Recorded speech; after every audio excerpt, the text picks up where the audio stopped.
കാമുകിക്ക് വേണ്ടിയിട്ട്, കാമുകന് വേണ്ടിയിട്ട് സ്വന്തം മക്കളെ ഉപേക്ഷിച്ച് കളയുന്ന ഒരുപാട് ആളുകളുണ്ട്. അങ്ങനെയുള്ളവരെ ഇവരുടെ വാക്കുകളൊന്ന് കേട്ട് നോക്കണം.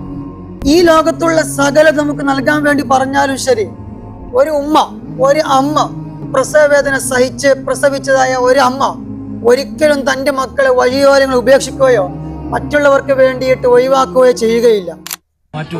നീ 1000 പൊന്മണം തരാം, ഈ ഭൂമിയിലെ ലോകം നിനക്ക് തരാം, ശിശുവിനെ നീ കൊടുക്കുക. എന്തുകൊണ്ടാണ്?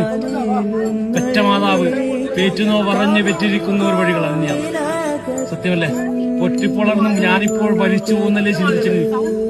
ആ വേദനയിൽ നീ ആദ്യം കണ്ട കാണാൻ എന്താ? അപ്പോഴെന്താന്ന് ഒരു കരച്ചിൽ കേട്ടില്ലേ? ആ കരച്ചിൽ ആദ്യം നീ എന്താ ആഗ്രഹിച്ചിനി? ശിശുവിന്റെ മുഖമൊന്ന് കാണാനല്ലേ? അപ്പോഴെങ്ങനെയാ നീ കണ്ടിനി? കണ്ണുനീരോടുകൂടാ. ഇപ്പോഴാ കണ്ണുനീര് വരുന്നുണ്ടോ നിനക്ക്?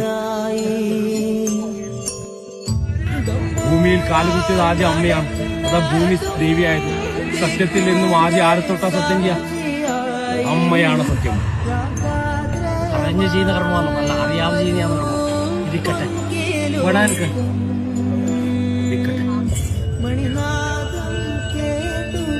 ഇരുന്നുണ്ടേ, നിനക്ക് സ്വന്തമായിട്ടില്ല, പോറ്റാൻ തരുന്നതാണ്.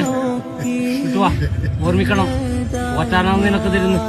നിന്റേതായിരിക്കുന്ന ഒരു അനുഭവത്തിങ്കിൽ നീ പ്രാർത്ഥിച്ചത് കൊണ്ട് ഞാൻ നിനക്ക് വരമായിട്ട് തന്നു. അത് എന്റേതായിരിക്കുന്ന ഒരു കരത്തിലേക്ക് ഞാൻ ഏറ്റെടുത്ത്